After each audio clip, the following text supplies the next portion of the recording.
Hi, my name is Phil. I like talking about politics. In this video, I'd like to discuss the further shift in progress in Brexit talks this week. All getting very interesting, and what the state of play is right now. And that state of play could change in a few days.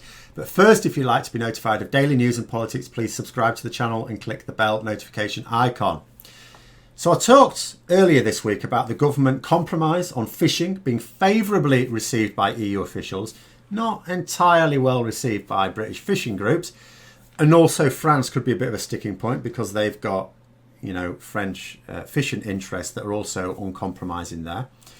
And this was very much in line with the premise that Boris Johnson actually does want a Brexit deal, but he knew that politically what he needed to do was to not do anything all year, can be a complete dick, and then at the last minute bounce a deal with very little time remaining past British MPs and also sell it as a great deal delivered by his epic game of chicken to the public. The latter part easy. He could sell anything to the British public. He could sell rejoining the EU to the British public as Brexit because people aren't paying attention to what Brexit actually is anymore. You know, the public will not know who compromised over what, who backed down over what, because they don't even know what Brexit is. They don't know what we want from Brexit because it changes all the time. For example, the day after the government backs down on their fishing stance, the Daily Express were quoting Michael Gove as saying he'll never back down. All right then. Such is the way Brexit has and will continue to proceed, you would imagine. But there is further indication that a deal may be close. Now, we have just completed another round of these intense Brexit talks. At the end of these talks, David Frost for the UK and Michel Barnier for the EU hold press conferences and release statements to update everyone on the progress. Now, unfortunately, I am going to say at the time at which I'm recording this, I haven't seen if David Frost is going to announce anything, and with all respect to him, I don't have a great deal of respect for him, but with what respect is remaining to him, what he's going to say doesn't actually matter for the purpose of what I'm going to say here, because Michel Barnier is not scheduled to do a press conference, which is why I feel able to record this now before they would necessarily do that, even though you'll be watching this the day after. There were a couple of reasons speculated for this, because this is most unusual. In fact, it's unprecedented. One is that they didn't want to distract from the EU summit, which is also going on. I don't buy this because the summit is not discussing Brexit. I don't see, if anyone's interested in Brexit, then they would want to listen to Barnier's press conference. If they're not, then they wouldn't. And they're not discussing the same things. Don't buy that. The second one, and to my mind more credible reason, is maybe the EU don't want the media knackering up a delicate period of genuine negotiations. After all, Boris Johnson's position on Brexit has been wholly at odds with that of the EU. No alignment at all year. None whatsoever. No common ground. So for a deal to emerge, it's pretty obvious that a whole load of movement is going to have to take place from both sides before the end. And if Barnier says, for example, that the talks are progressing very nicely and there's been some extremely encouraging areas of common agreement and it's looking promising, then you know what would happen. In the UK, the British media, the Brexit supporting media, will attack Boris Johnson for his compromises and selling out Brexit. And because details of the compromises won't really be known in any great detail, there'll be a lot of uninformed speculation in the press, hardening the stance of Brexit supporters in the country who will steel themselves to be getting ready for another bad Brexit deal and putting pressure on their MPs to block whatever it is without even knowing what it is. After all, they didn't even know what the withdrawal agreement was, so they say. Then that would make it completely impossible, of course, for Johnson's deal to be accepted in the UK. So that scuppers the deal. So they don't want to do that. But then there's the EU side to consider as well. There will be voices are not wanting compromise too much. Like I said, in France, very difficult position for President Macron. He's in a tight spot regarding the fishing rights. Naturally, the current fishing arrangements can't stand. That's what France's fishermen want. You know it can't stand politically, even if you come up with something that's basically the same. Because Boris Johnson, well, Brexit in general has put so much store behind this fishing rights thing that you've got to come up with something different. politically impossible just to agree to the current situation. Can't be sold back in the UK. Obviously, you can't have a complete abandonment of the current quotas either, because they've been paid for by European fishing fleets. That would just be theft. That's equally unthinkable. So a compromise is needed. The UK has offered one this week. I'm not saying it necessarily goes far enough. I don't know whether it does or it doesn't. What I do know is that even though it may require work, it is being welcomed by EU officials. What I don't know is, will Macron be able to sell it back home? Because that is also crucial. Boris Johnson has to be able to sell whatever fishing arrangements are agreed back home. So does President Macron. Otherwise, there is no deal. I mean, he's facing elections in just over a year. Let us not forget.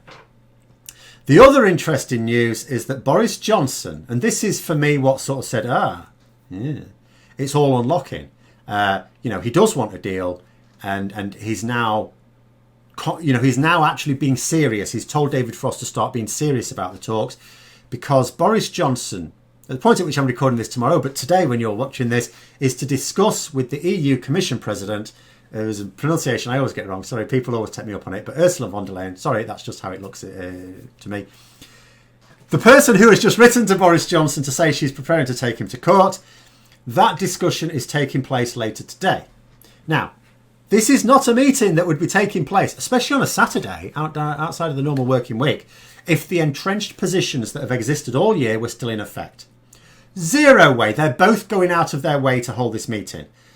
As I say, it's a Saturday, so the EU Commission President, should rightly be able to have a bit of time off, maybe with a family. Boris Johnson, lazy as sin, won't do these things on any day unless there's real need for it. This is a high-level meeting taking place outside the normal working week to move things forward to a final stage. Sometimes what is known as the submarine stage, because it's technical discussions which will take place under a complete media blackout. There'll be no reporting at all. And which has to happen in the final crucial steps. You don't want the media putting their size 10s in it and messing up public opinion back home when you're just trying to sort out technical details.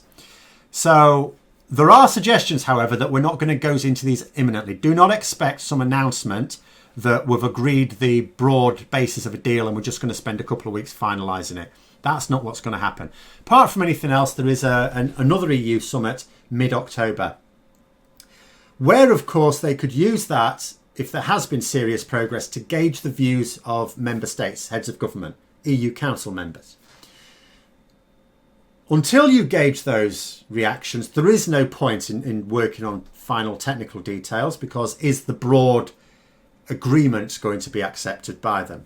France, as I say, going to be crucial in this. So any submarine talks are not going to happen until after mid-October, so it's been reported. That would mean that if a deal is going to be arranged, it really will be at the last possible moment, right at the end of October, maybe even the first few days of November, maybe even then. At which point, it will be interesting to see what the Brexiteers in the Conservative Party think about it. Because I'll tell you something, I am struggling to actually find out what they think of this week's developments right now. I'm not saying they haven't said anything, but I can't see reports of what they've been saying. I'd have thought they'd have been very involved in this. I am conscious of the fact that there are a whole load of hardline Brexiteers in the Conservative Party, MPs, who have publicly stated that the only reason they voted for the withdrawal agreement was on the understanding that Boris Johnson was going to renege on it. Okay? Now, at the moment, he is making moves to renege on it, but that's not going to get him a deal. If he gets a deal, not only is he going to accept the withdrawal agreement in full, because that would be the conditions for it, he's also going to be agreeing another deal, an even bigger deal, signing up to even more commitments. What are they going to think about that? And if they've got anything against that, why are they not saying so right now? It's very odd. And there is, and don't imagine by this, by the way, that only the backbench MPs could scupper this. There are still things to be worked out, not the least of which is if this deal is agreed, and let's say the EU believe the UK are reneging on their commitments, or vice versa, where do you go? Obviously, it's politically impossible for Boris Johnson to agree to be bound by the European Court of Justice on this. even though he did in the withdrawal agreement, for the much larger agreement, couldn't possibly do that. At the same time, the EU are absolutely not going to trust Boris Johnson or his government to act in good faith with any new deal that they agree. There needs to be someone they can go to and say, we think they're breaking the rules. Now, of course, that would be politically easy to arrange. If it's not going to be the European Court of Justice, all you would need to do is to set up a court jointly. You know, it can be funded jointly by the UK and the EU, a panel, an arbitration panel that decides on matters like that. Easy. I mean, these things have been done before. They could be done again. So that wouldn't be a difficult one. But it would still have to be agreed. So there is still a long way to go. But there is optimism on both sides. And it now seems will on both sides to agree this because, as I say, Boris Johnson is now engaging in serious negotiations. Has he left it too late? Are we still going to get the accidental no deal because he's misjudged it? We will not know.